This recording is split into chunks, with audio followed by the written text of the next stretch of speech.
Isang mapagpalang araw po sa inyong lahat. Ngayon po ay January 11, 2025, Sabado, kasunod ng pagpapakita ng Panginoon. Ating po unang pagbasa at pagninilay sa araw na ito ay hinango mula sa unang sulat ni Apostol San Juan, chapter 5, verses 14 to 21. Minamahal kong mga kapatid, hindi tayo nag-aatubiling lumapit sa anak ng Diyos, sapagkat alam nating ibibigay niya ang anumang hingin natin na naaayon sa kanyang kalooban. Yamang alam nating dinirinig nga niya tayo, alam din nating binibigay niya ang hinihiling natin sa kanya. Kung makita ni naman na ang kanyang kapatid ay gumagawa ng kasalanang di hahantong sa kamatayang espiritual, ipanalangin niya ang kapatid na iyon at ito'y bibigyan ng bagong buhay. Ito'y para sa mga kapatid na ang kasalanan ay hindi hahantong sa kamatayang espiritual. May kasalanang hahantong sa kamatayang espiritual at hindi ko sinasabing idalangin ninyo ang sinumang gumagawa nito. Ang lahat ng gawaing di matuwid ay kasalanan. Ngunit may kasalanang hindi hahantong sa kamatayang espiritual.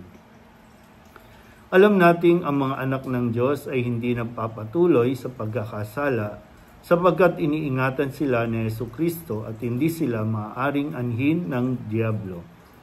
Alam nating tayo'y mga anak ng Diyos at ang buong sanlibutan ay nasa kapangyarihan ng Diablo. At nalaman nating naparito ang anak ng Diyos at binigyan niya tayo ng pangunawa upang makilala natin ang tunay na Diyos. At tayo'y nasa tunay na Diyos sa kanyang anak na si Jesucristo. Ito ang tunay na Diyos at buhay na walang hanggan. Mga anak, lumayo kayo sa mga Diyos-Diyosan. Ang salita ng Diyos. Muli po, isang mapagpalang araw sa inyo pong lahat. Ngayon po, huling araw para sa linggong ito at sa pagtatapos na rin ng panahon ng Pasko ng Pagsilang o Christmas season. At ngayon nga, sa muli, sa paalala sa atin sa sulat ni San Juan, maganda po na unawain natin ng mabuti. Bagamat, ang sabi sa atin, lahat ng gawaing masama ay nagdudulot ng kasalanan. Pero sabi dito, pinaliwanag niya sa atin ng malinaw na mayroong mga kasalanan na hahantong sa kamatayang espiritual. At mayroon din naman mga kasalanan na di hahantong sa kamatayang espiritual. At yun yung sinasabi nga sa atin na ipagdasal natin sila. Ipagdasal natin kapag ang isang tao po ay nakakagawa ng kasalanan, depende sa gravity o sa bigat ng kasalanan. Kasi mayroon naman po mga kasalanan na talagang hindi naman natin gustong gawin.